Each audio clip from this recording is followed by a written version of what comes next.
So I've been lucky enough to ride this Scor 4060 for about 8 months now, and I'm just going to do a quick video on some impressions I have of it. I had a really fun time riding this bike actually. I rode it in both travel configurations, which is the 160, 140 short travel or ST, and I've also ridden it as the long travel LT at 174, 160 rear. Mostly always as a 29er. I did a real quick, tried to run it with a mullet, but I just didn't feel right, and I didn't spend the time to tinker with it to get it to right by adjusting the settings on the bike. You have head angle adjustment settings and you have a lower shock adjustment setting. Right now it's at 170, 160, and so I'm just gonna share some of my opinions. The bike is a very fun bike. It is easily maneuvered, easy to maneuver the bike. The large frame that I rode at 5'10" has a 485 reach and about a 620 mil top tube. I felt like it was pretty roomy. It's a pretty roomy large, and I think I prefer like a 480, 475 reach.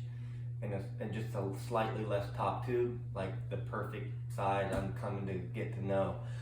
So this one's a little more stretched out, but I didn't mind it. I got along with this bike great. I preferred, for the flatter terrain that we ride, I preferred the shorter travel version, and I ran it like that for most of its life, and then ran it slightly long, like a couple months in the longer travel setting. So I have a good grasp on both settings. And it is what you'd expect. More travel, more plush, less travel, a little more responsive. It pedals great both ways, slightly better in the short travel mode. Pedaling, I mean climbing. I'm a seated climber. I like to pedal with a smooth cadence, and I'm a little more of a spinner versus a masher. So that's where I'm coming from with what I just said. The steeper climbs, it's no problem. It's really good. It has a steep seat angle, so you're comfortable on the bike, sort of centered in a nice position with that geometry. The main thing that stuck out with me was the front center was a little long, like I just said, and then the rear chainstay is a little shorter on this bike, so it's more playful. It's got that easy turning ability. I had no problem in the tighter technical stuff where we have like a turn and a roller drop to a real tight, not quite a 90-degree turn, but then there's like a 4-foot drop off of that into a transition. Like the bike doesn't have a problem with any of that. It's real easy to maneuver. I didn't think it was difficult to ride the bike easily, like not aggressively. I felt like it was maneuverable enough to where it made up for that. And so the short travel head angle is 65.5 degrees. The long travel is about 63.5. So you need a new shock and a new fork to switch the travel configurations.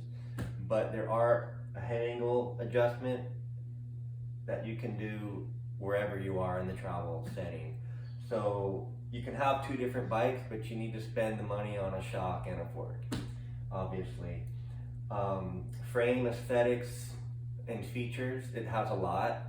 I think I'll just take the camera off and show you a little closer to give you a little more detail to wrap the video up. So I just want to try to share, like if you haven't heard of Scor, actually one more thing. Sorry for the rough cut editing. I'm not even gonna edit this. I wouldn't be afraid of owning a Scor bike. They're basically, BMC is the parent company. They're from Switzerland. They know what they're doing. They're top notch in the road bike and the XC racing world. And this bike totally shows it. Scor is just an offshoot, if you will. It's another sort of a brand that, I don't know if it's separate, but it's got BMC DNA all over it. But it's totally different. So imagine a radical BMC that isn't a BMC. So on and on and on, but it's a really good frame. No worries, don't worry about it. It's a beautiful frame. Let me show you a little bit closer up footage. So just looking at the lines, I mean, it's a really nice, top tube is real sleek and thin. There's the profile, hopefully it will show in this video. And it's pretty thin all the way down.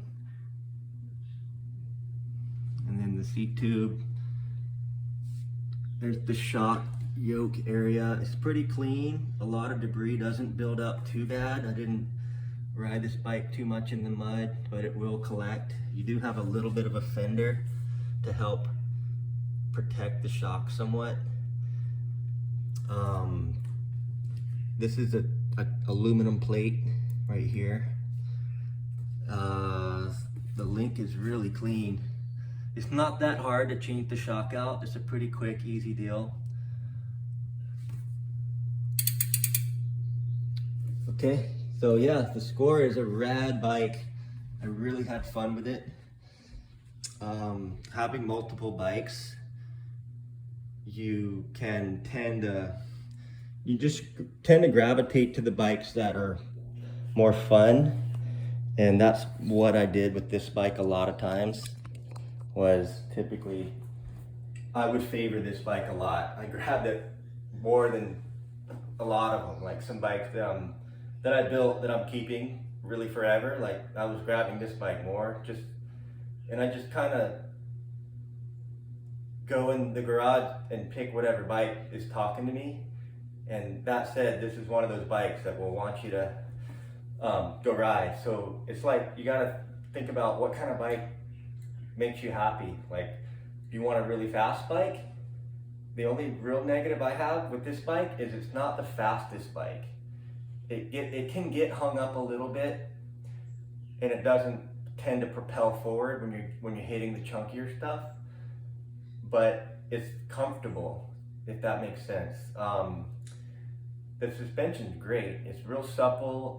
It's not hindered at all. You can adjust the settings however you like, and it just is happy to do it all. You like it soft and slow. You like it fast and firm, or fast and soft. The suspension range is really good on this frame.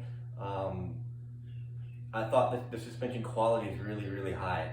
But like I was saying, it just doesn't have that speed factor. It's more of it's a fun bike, if you will. It's nice and short rear end for manuals, and really, really fun. It's a great jumper, on and on and on. So this is a really fun bike. I would give it like a solid 9 out of 10. I'd give it a really strong rating. I don't want to give it a perfect, because I've never ridden a perfect bike, but it's pretty damn good. I think I wish the Lard was slightly smaller, just a little bit. That and maybe, what did I say? If it handled the bumps a little better, so I could, because I like a really fast bike too. I have a VR1 Arrival. That bike is fast. I'll review it soon. But that's it. Thank you. I hope you liked this review and it helped you understand where I'm coming from. It's a really good bike. Can do it all. A lot of people should know more about this bike. Okay, cheers.